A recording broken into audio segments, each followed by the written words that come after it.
Be aware, we're already starting to see some of these flood cars from Hurricane Ian coming through the system. We had a call earlier today from a customer who purchased a vehicle from Copart that was a Florida certificate of destruction vehicle. And when they were sold the car, it came through a broker. It didn't come directly from Copart because they were a civilian. They were not a legal licensed automotive dealership. So a lot of civilian consumers buy cars through a broker, and they're not made aware that just because you're getting a bill of sale or not getting a title, that this vehicle has been through the non-repairable certificate of destruction or other type of designation. What does that mean? Well, many times insurance companies will put a flag on a VIN number that cancels that VIN number from being used as a title. And a lot of times the vehicles are in perfectly good shape. This particular vehicle the client was calling about runs, drives, nothing wrong with it. It had a little water line around the sill plate where you can tell where the flood came in on the vehicle, but there was nothing mechanically wrong with it.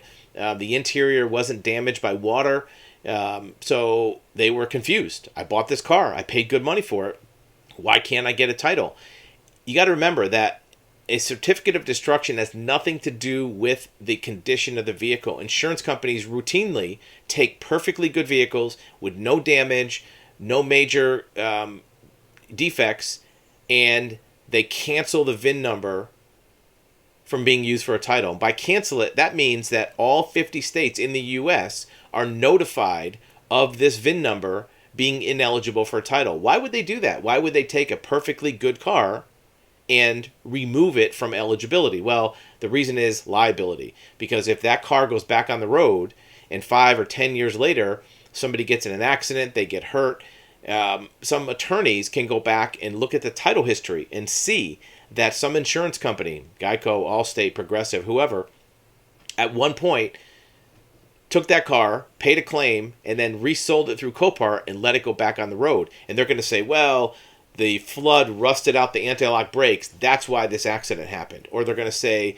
the water damage shorted out the airbags. So the airbags didn't go off. Somebody got hurt. And they're going to go back and they're going to sue that insurance company that sold it at Copart. So what does the insurance company do to make sure they don't get sued? They just cancel the VIN number. They make it parts only, export only, junk.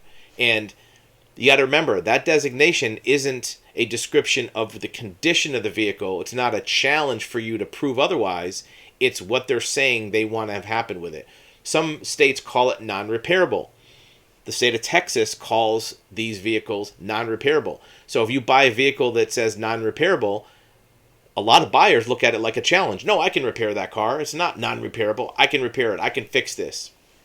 Well, that's not what non-repairable means. It means that they're not going to let you repair it. They're not going to let you fix it. The VIN number has been transmitted to all 50 states, titling division, plus Washington, D.C., Guam, and Puerto Rico, telling them, do not let this car be titled. And it's a travesty because many of these cars are in good condition, but it doesn't change the fact that the insurance company is permanently canceling that VIN number, and it's irreversible. It can't be undone. You can't petition them to change it. You can't fix it and make the DMV change it. So, again, we're already starting to see some of these from Hurricane Ian. There's going to be, no pun intended, a flood of these vehicles coming into the marketplace through Copart or IAA or some of these other auctions. Be aware that if you're purchasing a vehicle from a salvage auction, there's a chance that the vehicle's not eligible for road use, even if it's a salvage title. Technically, you can take a salvage title, fix it up, get it inspected, put it on the road. 50% of salvage vehicles can never go back on the road. Even if it says salvage on the title, many of them, you can't get the inspection approved. Why not? Well, because sometimes when the inspector looks at the original repair damage history of that vehicle, they see what needs to be fixed. If they don't consider that your repairs are proper, they're going to flag it. Here's what you have to remember. The DMV and the inspectors, they don't want these cars back on the road. Even if technically their law says, well, if you fix it up and we approve it, you can make a rebuilt title. The inspector does not want that car on the road. The DMV does not want that car on the road. Nobody wants that car on the road except you. So you're fighting an uphill battle. Everybody that you're going to have to deal with is going to try to look for a way to keep that car from going on the road.